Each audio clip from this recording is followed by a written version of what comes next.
13 handicap, looking to regain consistency off the tee because of an erratic splattering of golf shots can lead to higher scores when playing from the woods. So let's get this driver straightened out. Looking at the setup, not too bad, maybe a bit excessive knee flex and bend from the waist, but I think you can get away with that as you stand now. Looking at your setup and pathline, the camera might be a little higher than what we'd like. It will work, however, and it'll show that your takeaway first move isn't too bad. Club head on your pathline and the face angle not manipulated too much. Your hips will continue to turn and draw those hands behind you nicely to the top, but we're going to cover two issues with this top of the backswing position, and neither of them are actually relative to the plane right now. One is that you've rotated your lower body and hips so far back that your right leg has completely locked or extended. And when you are leg locked like that, let's clear out and just watch you try to transition with the hips. Your back leg remains stuck in the mud and you're trying to separate and clear your lower body, but you're not generating any kind of force or speed from that back leg. It is simply your left side just trying to clear open, which is going to pull you off that right heel and swing you over the top across the ball in your follow through.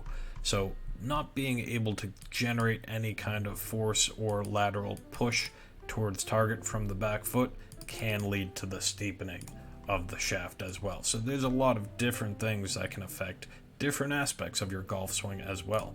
The second aspect to the top is you might see your left wrist really cupping and opening that face. The more angle you have between your left forearm and left wrist, the same amount of angle variance you can expect to see with that club face. And from there, it is more opening, and then you can either slice it or feel like you've got to release that club and try to flip it closed. On the majority, it looks like you're able to close the face and hit your pull slice, but since the path is over the top, it will fade. So I believe just by starting on working two things. One, turn to a reduced point in the backswing. Certainly don't want to lock out that knee. Remain a little bit of flex there. That can also shorten your backswing and stop you from breaking and bending down that wrist angle so much. So a more closed face and a more lateral pivot driven from the back leg to get your lower body through more should be able to reduce the amount of action you see slicing in that ball flight.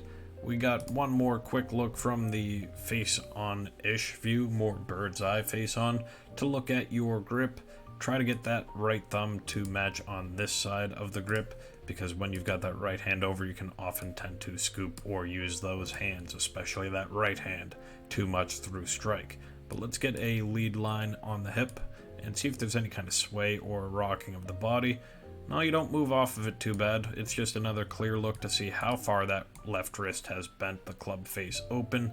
So try to get that right wrist to instead pull back, face your right palm toward the sky, and flatten out that left wrist. It's going to really affect that club face to be more closed, and then it will be less likely of you to try to flip it, because this action from here to here is a closing face mechanism.